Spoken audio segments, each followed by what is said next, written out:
Today we will discuss about the numericals of depreciation when we will prepare provision for depreciation account as well as asset account. Today we will start with 14th question, back exercise of T.S. Garewal. In this question, balances appear in the books of Hari brothers. One is machinery account. First of all, we have to prepare asset account, machinery account बनाएंगे as well as हम लोग prepare करेंगे provision for depreciation account. तो as you know all the assets are always having debit balance whereas provisions and reserves are having credit balance. कि जितने आपके assets होते हैं अगर वो उनका बैलेंस गिवन है तो वो डेबिट साइड पे आएगा. अगर आपकी लायबिलिटीज गिवन है, आपके प्रोविजंस और रिजर्व्स गिवन हैं तो उनका बैलेंस आपका क्या आएगा, क्रेडिट साइड पे. और आपको भी पता है एज पर मॉडर्न अप्रोच अगर कोई एसेट इंक्रीज होता है उसको हम शो करते हैं डेबिट पे उस ट्रांजैक्शन को, और जो ट्रांजैक्शंस आपके एसेट के बैलेंस को डिक्रीज करती हैं these will be shown on the credit side. But provisions और रिजर्व्स के केस में रिवर्स होता है. अगर प्रोविजंस जो आइटम प्रोविजंस और रिजर्व के बैलेंस को इंक्रीज करती हैं these will be shown on the credit side, और जो आइटम प्रोविजंस और रिजर्व के बैलेंस को रिड्यूस करती हैं that will be shown on debit side. ये आपका मॉडर्न अप्रोच का रूल है. अब इस क्वेश्चन में देखिए, इस क्वेश्चन में हमें मशीनरी अकाउंट का बैलेंस दिया है 1 अप्रैल 2020. ओपनिंग बैलेंस हमें दिया है that will be shown as to balance brought down.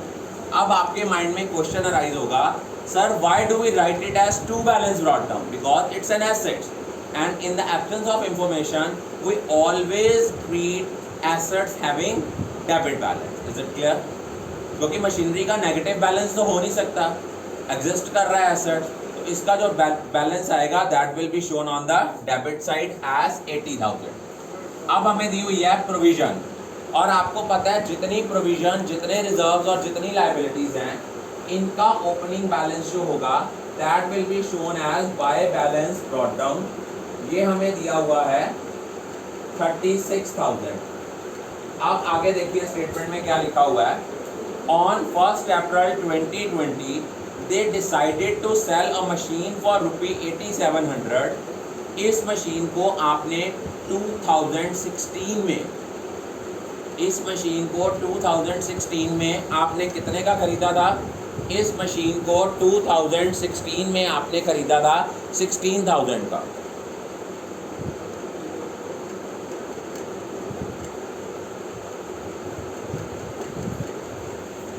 और इस मशीन को आप बेच कितने का रहे हो? 8700 का. और उसने लिखा हुआ है prepare the provision for depreciation account and machinery account as on 31 March 2021 assuming the firm has been charging depreciation at the rate of 10% per annum. अब देखो, जब भी हम लोग प्रोविजन फॉर डेप्रिसिएशन अकाउंट बनाते हैं हम लोग जो एसेट बेचा है उसकी डेप्रिसिएशन को प्रोविजन फॉर डेप्रिसिएशन से कहाँ ट्रांसफ़र करते हैं? उस डेप्रिसिएशन को ट्रांसफ़र करते हैं एसेट अकाउंट. अगर हम लोग प्रोविजन फॉर डेप्रिसिएशन बनाते हैं तो हम तब तक डेप्रिसिएशन ट्रांसफ़र नहीं करते एसेट अकाउंट में जब तक कि वो एसेट बिक नहीं जाता. अब आपने 1 अप्रैल को आपने डेप्रिसिएशन अकाउंट से ट्रांसफ़र करना है उसको प्रोविजन फॉर डेप्रिसिएशन अकाउंट से एसेट अकाउंट. अब आपने डेप्रिसिएशन कितनी लगानी है?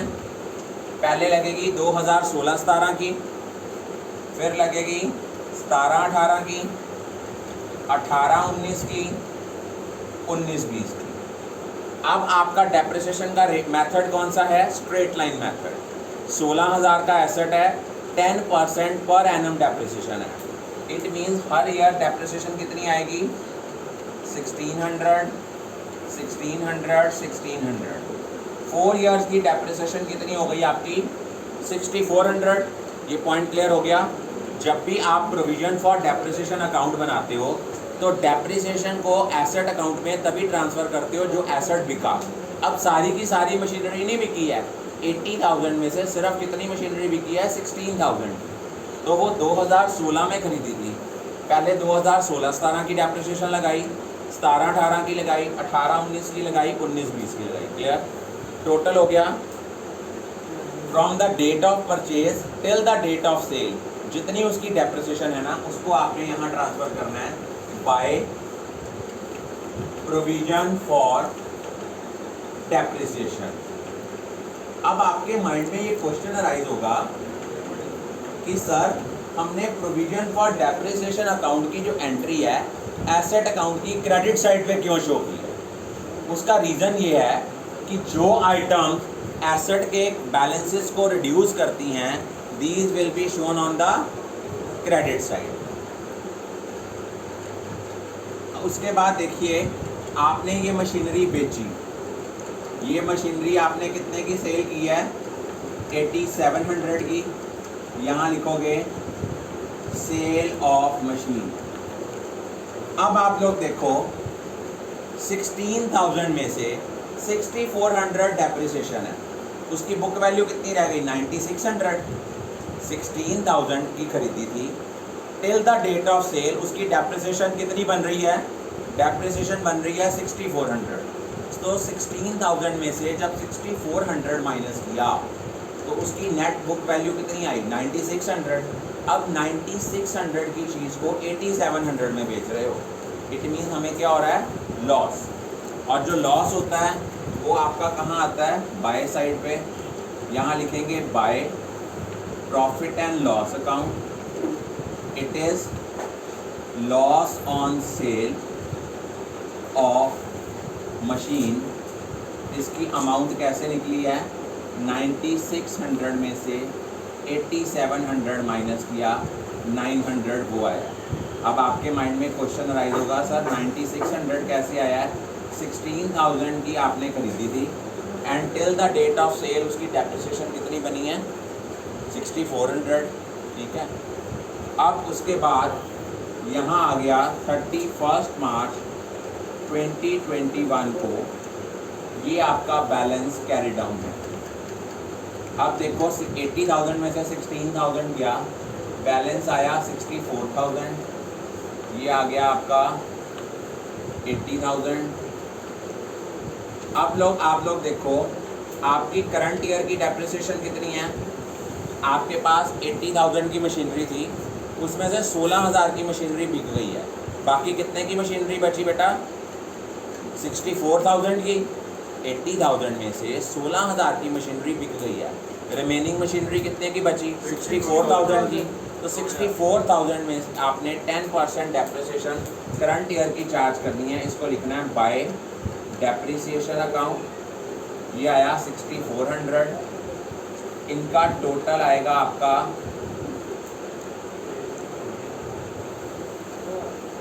इसका बैलेंस हो, हाँ इसका ये आ गया आपका 42,400, उसमें से आपने ये माइनस किया, closing balance to balance carry down आपका आ गया 36,000। दोबारा देखिए, जब भी आपने क्वेश्चन हमें दिया होगा कि हमने एसेट अकाउंट के साथ साथ प्रोविजन फॉर डेप्रिसिएशन अकाउंट बनाना है, तो हम लोगों ने प्रोविजन फॉर डेप्रिसिएशन अकाउंट से डेप्रिसिएशन तभी ट्रांसफ़र करते हैं जब हमने एसेट को बेचा। अब देखिए आपने ये मशीन खरीदी थी 1 अप्रैल 2016 को खरीदी, तो 2016-17 की डेप्रिसिएशन बनी 1600, 17-18 की बनी 1600, 18-19 की बनी 1600, 19-20 की बची 1600। टोटल डेप्रिसिएशन कितनी हो गई, 6400। ठीक है, क्लियर हो गया। इसको आपने ट्रांसफ़र किया बाय साइड पे। इसको बाय साइड पे ट्रांसफ़र करने का लॉजिक क्या था कि जो ट्रांजैक्शन एसेट के बैलेंस को रिड्यूस करती हैं these will be shown on the credit side. Clear. अब आपने सेल की 8700, तो हमने निकालना है इस मशीन को सेल करने में हमें कितना प्रॉफिट और लॉस हुआ, वो कैसे निकलेगा। जो मशीन बेची थी उसकी परचेज़ प्राइस थी 16,000, from the date of purchase till the date of sale depreciation कितनी बनी थी 6400। तो 16,000 में से 6400 जब आपने माइनस किया इट मीन्स उसकी नेट बुक वैल्यू कितनी आई 9600। 9600 की चीज़ को 8700 में बेच रहे हो तो क्या हो रहा है लॉस हो रहा है। लॉस होगा तो एसेट अकाउंट की बाय साइड पे आएगा, गेन होगा तो एसेट अकाउंट की डेबिट साइड पे आएगा। Is it clear. अब आपने 80,000 में से 16,000 की मशीनरी बेच दी, बाकी कितने की बची 64,000 की। साल के एंड में उसकी डेप्रिसिएशन चार्ज करोगे। पहले क्या होता था हम डेप्रिसिएशन किस अकाउंट में चार्ज करते थे एसेट अकाउंट में। अब हमने डेप्रिसिएशन किस अकाउंट में चार्ज करनी है प्रोविजन फॉर डेप्रिसिएशन। और प्रोविजन फॉर डेप्रिसिएशन अकाउंट से मशीनरी अकाउंट या एसेट अकाउंट में डेप्रिसिएशन तभी ट्रांसफ़र करनी है अगर एसेट बिक रहा है। अगर एसेट की सेल नहीं हो रही है तो फिर हम उसको ट्रांसफ़र नहीं करेंगे। Is it clear. क्लियर हुआ कि नहीं हुआ। क्लियर है।